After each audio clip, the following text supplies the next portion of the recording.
இந்த மே மாதத்திற்குரிய கர்த்தருடைய வார்த்தை, கர்த்தரை எப்பொழுதும் எனக்கு முன்பாக வைத்திருக்கிறேன், அவரின் வலது பார்சத்தில் இருக்கிறபடியால் நான் அசைக்கப்படுவதில்லை என்று சொல்லி சங்கீத புஸ்தகம் 16 8வது வசனம் அழகாய் நமக்கு கற்றுத்தருகிறது நம்ம பார்க்க முடியுங்க. கர்த்தர் நம்முடைய வலது பார்சத்தில் இருக்கிறதுனாலதான் நாம அசைக்கப்படுகிறது இல்லை.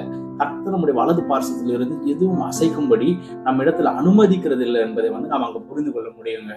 அதனாலதான் பிசாசு என்ன பண்றோம்னா, எப்படியாவது தேவனையும் நம்மையும் பிரிக்க வேண்டும் என்று சொல்லி கர்த்தருடைய வார்த்தையிலிருந்து நாம விளங்கும்படி அவன் ஆதாமேவாள் காலத்திலிருந்தே இந்த பிரயாசத்தை எடுக்கிறத நம்ம பார்க்க முடியும். அப்ப நம்ம தேவனுடைய வார்த்தையை கைக்கொள்ள தேவனோடு நம்முடைய உறவு இன்னும் உறுதிப்படுகிறத நம்ம பார்க்க முடியும். அதனாலதான் யோவான் 15ஆம் அதிகாரம் 10ஆம் வசனத்துல அழகா சொல்றாரு, அவருடைய கற்பனைகளை கைக்கொள்ளும் போது அவருடைய அன்பு நம்ம மேல இருக்கிறத அங்க வேத வசனம் நமக்கு அழகாய் சொல்லி தருதுங்க. இன்னும் மத்தேயு 7ஆம் அதிகாரத்துல நீங்க வாசித்து பார்த்தா தெரியும், 24வது வசனத்திலிருந்து 27வது வசனம் வரைக்கும் அங்க 2 வீடு சொல்லப்படுது. 2 வீட்டுக்கு ஒரே சூழ்நிலை.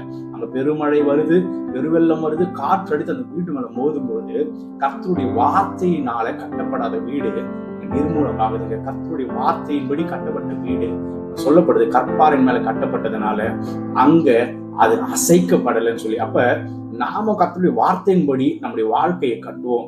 கர்த்தர் நம்முடைய வலது பார்சத்திலிருந்து எதுவும் நம்மை அசைக்கப்படாதபடிக்கு அவர் நம்மை காத்துக்கொள்வார். ஃபாலோ பண்ணி பாருங்க, கர்த்தர் நம்மை ஆசீர்வதிப்பார். God bless you. ஆமென்.